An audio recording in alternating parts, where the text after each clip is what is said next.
और आम नागरिक के लिए, दलितों के लिए, पिछड़ों के लिए, व्यापारियों की सुरक्षा के लिए जो खतरा बने हुए थे, वे सब अब तो स्वाहा हो गए हैं, मिट्टी में मिल गए हैं। मिल गए ना? अब कोई संदेह है क्या? कोई संदेह? प्रदेश खुश है, देश खुश है, लेकिन समाजवादी पार्टी के यहां मातम है। उनको आपकी चिंता नहीं थी, उनको प्रदेश की चिंता नहीं थी, उनको बेटी की चिंता भी नहीं थी और व्यापारी की भी चिंता नहीं थी। उनको अपनी राजनीति की चिंता थी। देश की कीमत पर वे लोग, कांग्रेस और समाजवादी पार्टी के लोग राजनीति करना चाहते हैं। और समाजवादी पार्टी का इतिहास तो वैसे भी काले कारनामों से भरा पड़ा है जी, भरा पड़ा है। एक नहीं, अनेक ऐसे उदाहरण उन्होंने प्रस्तुत किए हैं। अराजकता का तांडव, अव्यवस्था, गुंडागर्दी, ये लगातार इनके द्वारा होता रहा। और परिणाम क्या था? प्रदेश के सामने पहचान का संकट। किसी गरीब, मुझे याद है, इसी प्रयागराज क्षेत्र में, इसी फूलपुर क्षेत्र की एक मौर्य परिवार की वो महिला, जिसकी 10 बीघा जमीन को ये माफिया कब्जा कर लिया था, उसके पति की हत्या करने के बाद कब्जा कर लिया था। वो भटकती थी, कोई उसकी सुनवाई नहीं कर रहा था। बहनों और भाइयों, आज मुझे प्रसन्नता होती है जब उस मौर्य परिवार को हमने फिर से उसकी जमीन पे कब्जा करवाया और कहा कि चिंता मत करो माता जी, चिंता मत करो, ये भाजपा की सरकार है, सुरक्षा भी देगी, सम्मान भी देगी और देशद्रोही और माफिया तत्वों को मिट्टी में भी मिलाने का काम करेगी। बहनों और भाइयों, आज हमारा भारत बदल गया है, पूरी दुनिया के अंदर सम्मान प्राप्त कर रहा है। दुनिया को नेतृत्व देने की सामर्थ्य आज भारत दिखा रहा है। भारत सुरक्षित है, आतंकवाद और नक्सलवाद की समस्या का समाधान कर चुका है, विकास के बड़े बड़े कार्य हो रहे हैं। अगला वर्ष प्रयागराज कुंभ का है और फिर भव्य और दिव्य कुंभ की तैयारी हमारी होगी। बहनों और भाइयों, जितना विकास का कार्य प्रयागराज के लिए हुआ है, ये एक झलक है। अभी इससे भी बड़े योजनाएं हम लेकर के प्रयागराज के लिए आने वाले हैं।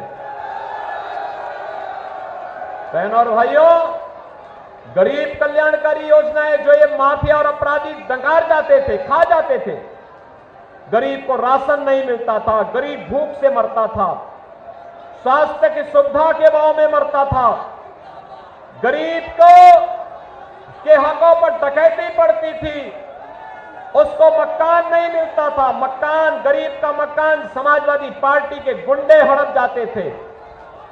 लेकिन अब यह भाजपा का शासन है, डबल इंजन सरकार बुलेट की स्पीड से काम करता है और बुलेट की स्पीड से कार्य करते हुए परिणाम भी दे देता है। आज तो 80 करोड़ लोगों को फ्री में राशन, 60 करोड़ लोगों को 5 लाख रुपए का स्वास्थ्य बीमा का कार्ड, 50 करोड़ लोगों के जनधन अकाउंट, और बहनों और भाइयों यही नहीं, 12 करोड़ किसानों को किसान सम्मान निधि, 12 करोड़ गरीबों के घर में शौचालय, 10 करोड़ गरीबों के घर में रसोई गैस का कनेक्शन पहुंच गया है। और यही नहीं बहनों और भाइयों, मोदी जी ने भी कहा है 70 वर्ष से ऊपर का जो भी बुजुर्ग होगा उसको 5 लाख रुपए हर वर्ष उपचार के लिए कार्ड उपलब्ध करवाएंगे, फ्री में उपचार। 4 करोड़ गरीबों के मकान बन गए हैं। जो बाकी बचे होंगे वह मोदी जी देंगे और माफिया की संपत्ति को वापस लेकर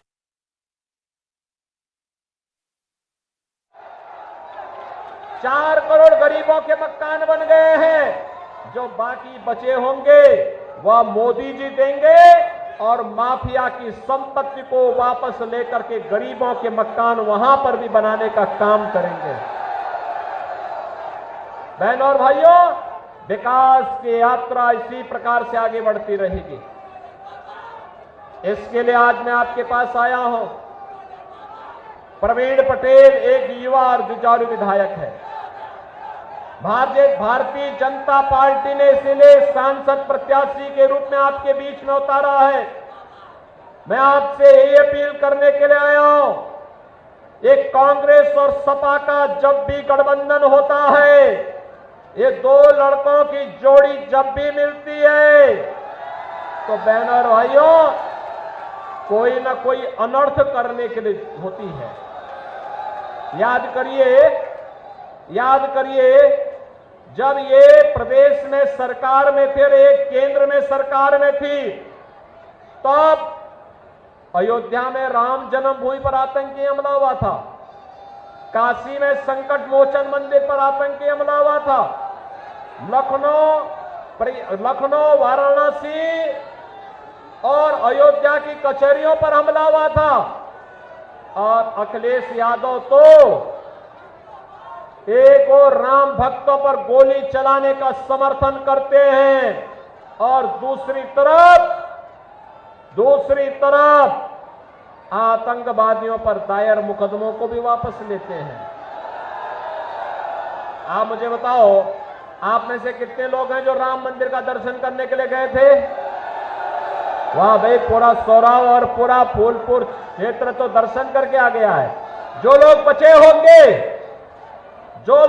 होंगे मैं उन सब के लिए कहूंगा, प्रवीण पटेल से भी कहूंगा, गुरु प्रसाद मौर्य जी से कहूंगा, सिद्धार्थनाथ जी से कहूंगा, इन लोगों को भी चुनाव के बाद एक बार अयोध्या धाम दर्शन करा के लेके आ जाओ। बहनों और भाइयों, आप सोचो पहले हम नारा लगाते थे कि रामलला हम आएंगे, मंदिर वहीं बनाएंगे। एक समाजवादी पार्टी के लोग हंसते थे, कहते थे कि अयोध्या में परिंदा भी पर नहीं मार सकता। बोलते थे ना। और अब तो राम मंदिर ऐसा बन गया है, अब अयोध्या जाएंगे आपको नई अयोध्या नजर आएगी। ऐसा लगेगा जैसे भगवान राम के समय की अयोध्या उतर आई हो। चुनाव में 2 धाराएं स्पष्ट हो चुकी हैं। एक धारा है जो राम भक्तों की है, राष्ट्र भक्तों की है, विकास की है, गरीब कल्याण की है, विरासत और विकास के बेहतर समन्वय की है। और दूसरी धारा है जो रामद्रोहियों की है, भारत विरोधियों की है, गरीब के विरोध में काम करते हैं, आतंकवाद को पनपाते हैं, अपने राजनीतिक स्वार्थों के लिए देश के साथ गद्दारी करते हैं। ऐसे लोग भी चुनावी समर में आए हैं। मेरी आप सबसे अपील होगी, प्रवीण पटेल एक युवा और जुझारू प्रत्याशी है, लगातार काम किए हैं। भारतीय जनता पार्टी नेतृत्व ने विश्वास व्यक्त किया है और आज प्रत्याशी बनकर के फूलपुर लोकसभा की इस ऐतिहासिक भूमि पर आपके बीच में है। बहनों और भाइयों, ये समाजवादी पार्टी और कांग्रेस का जो गठबंधन है, खतरनाक मंसूबों के साथ आया है। इनका घोषणा पत्र कहता है कि इनके अंदर औरंगजेब की आत्मा जा चुकी है, ये जजिया कर लगाना चाहते हैं। मैंने मुसलमान कई परिवार देखे हैं, मुसलमान भी अपने पुत्र का नाम औरंगजेब नहीं रखता, क्योंकि औरंगजेब ने सबसे पहला काम किया था, अपने भाई की हत्या की थी। फिर उसने अपने बाप को ही जेल में बंद कर दिया था और फिर हिंदुओं पर उसने जजिया कर लगाया था। और आज विरासत टैक्स की घोषणा करके कांग्रेस ने साबित कर दिया है कि समाजवादी पार्टी और कांग्रेस औरंगजेब की आत्मा को पुनर्जीवित करके हिंदुओं को तबाह करना चाहते हैं। लेकिन बहनों और भाइयों, भाजपा इन लोगों की इस कारस्तानी को पूरा नहीं होने देगी और इसके लिए पूरे देश के अंदर एक ही नारा गूंज रहा है, वह है कि फिर एक बार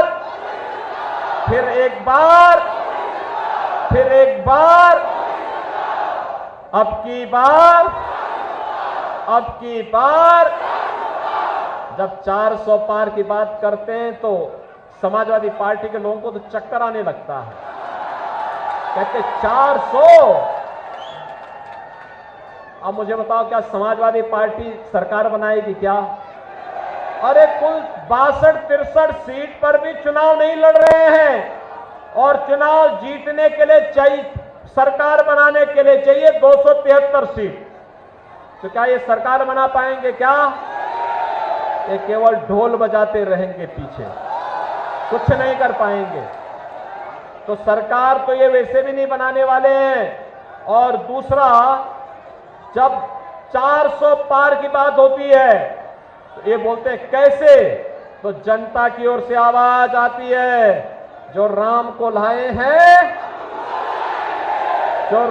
लाए हैं हम उनको लाएंगे और माफिया को मिट्टी में भी।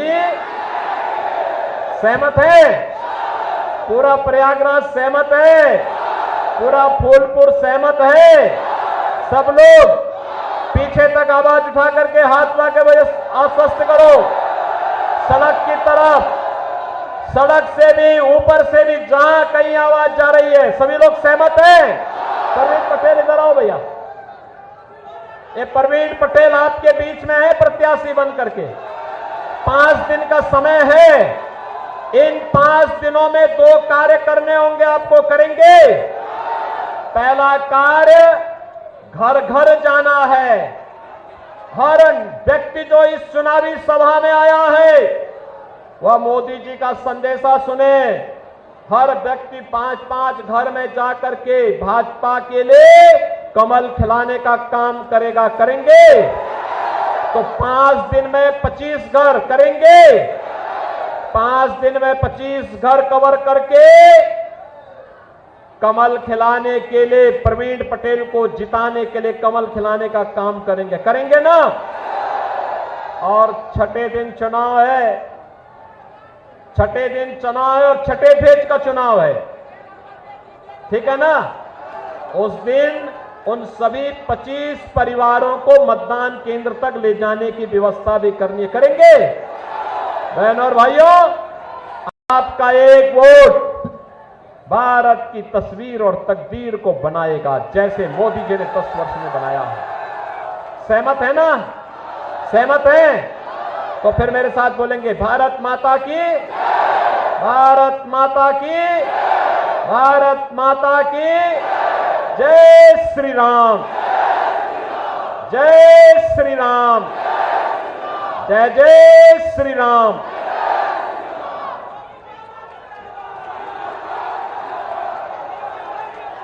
पुर से आप सुन रहे थे मुख्यमंत्री योगी आदित्यनाथ को चुनावी रैली को संबोधित कर रहे थे और साथ ही उन्होंने बीजेपी कैंडिडेट को वोट करने की जनता से अपील की और जनता से एक बार फिर से कमल के चिन्ह पर वोट करने को कहा और दोबारा से मोदी सरकार बनाने की अपील करते हुए सीएम योगी आदित्यनाथ नजर आए। इसके साथ ही उन्होंने विपक्षी पार्टियों पर भी निशाना साधा।